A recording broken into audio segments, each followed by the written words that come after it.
Thank you, Liz. Today is an historic day. It is a crucial victory in the war against terrorism. I'd like to begin by applauding the men and women of the military for their courage and for their success. The American military is the best on the globe. I applaud President Obama and the two administrations that fought diligently on this just pursuit. This is a day of complex emotions, of jubilation and reflection.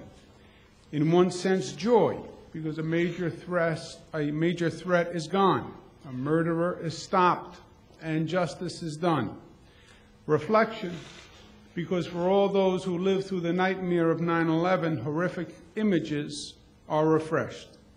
Reflection, because 9/11 changed us and changed our world, and the war against terrorism goes on. The threat of al-Qaeda did not die yesterday, and we must be ever vigilant. Al-Qaeda is a different type of enemy. It is a multi-headed beast. Al-Qaeda has franchises all over the globe. To that end, we have been working on alerting and coordinating all security and anti-terrorism operations in the state. That's what you heard from the Deputy Secretary, and we will continue to do just that. I remind all New Yorkers of the MTA campaign, which I think says it well. If you see something, say something.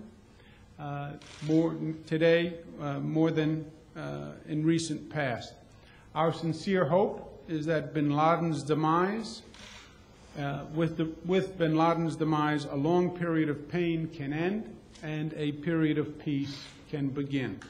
I want to thank the Deputy Secretary, and I want to thank all the men and women who worked overnight on the state side and local governments to make sure that they're coordinated and that they're on alert. Any questions on this topic? Governor, in years past, when there's been specific threats or the threat level was raised, we've seen specific responses from the state. We've seen more armed militia in Penn Station or riding the trains. Are we going to see more of that now? You know, I don't believe there's first, we don't have any credible evidence of a threat that we would be responding to. And under the new federal system, there has not been, the federal system hasn't raised the alert. Suffice it to say, without discussing specifics of what we're doing, we are on alert, we're coordinating, and we understand that this is not a time to take anything for granted. Governor, where were you when you heard the news last night? I was in the mansion. And who told you? I'm sorry? Who told you? I had first heard it from a member of the media, believe it or not. I then received a call from Homeland Security, Janet Napolitano. I'm sorry, without trying to press into an area that you shouldn't get into for security reasons, will people see something different, though, right now? 2 days ago? They will see an increased presence of personnel. I think that's fair to say. It would be at the usual places. Yes. Going back to Ken's question, would it be National Guard going into these places so that you have this very obvious change? There'd be an increased presence of usual personnel. With the same preface that Mike just issued, can you say if Indian Point has been involved in any of the discussions so far? As a potential target, it's been mentioned before. We had specific conversations about Indian Point. No. Is Indian Point one of the places that is involved in our protection plan? Yes. Well, Governor, could you just go through some of the state-owned assets that we're talking about, or maybe private assets like utility plants? Well, let me have the Deputy Secretary go through the list of the people who were on the telephone. I think that's probably the best way to do it. So I think it'll give you a sense of the range of infrastructure that we're talking about. It was the MTA, the Port Authority, the New York Power Authority, the Thruway Authority. I think all the places that you've raised in this press conference and that where we've seen heightened security before are the places of critical infrastructure where, we'd be paying attention to. Governor, you said that this is a period of peace can begin after a long period of pain. After 9/11, a lot of security ramped up, not just in New York, but around the country. Do you think that in the coming months and years we're going to ratchet some of that down? Well, you know, Jimmy, I was talking about the complexity of feelings now, right? You turn on the TV, you see people celebrating. You say, well, you know, what are they celebrating? There is something to celebrate. This is justice has been done. A murderer has been stopped. That is cause for celebration. At the same time, you see people crying. Why? Well, because it's a time of reflection, and you think back to 9/11, and today brings that all rushing back, and the picture on the television brings it rushing back, and those were horrific, horrific images and memories.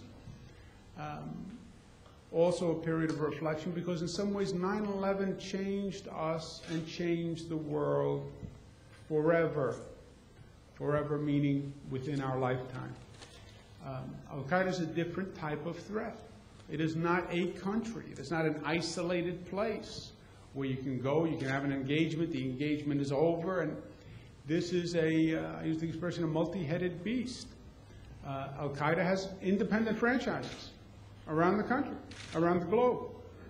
So do I believe, part of our message is today, yes, congratulations to the military, yes, a good thing was done, yes, a victory in the ongoing war of terrorism, but the war against terrorism is not over.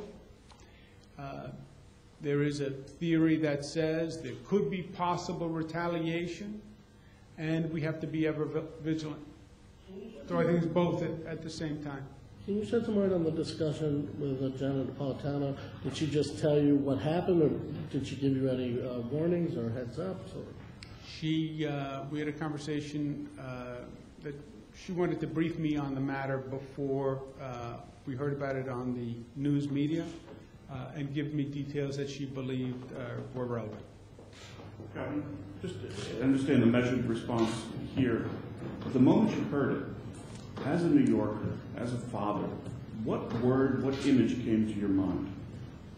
Well, you know, Mike, I think I had the mixed emotions. On one hand, there's a sense of relief. There's a sense of relief. Finally, there's a sense of completion. There's a sense of closure.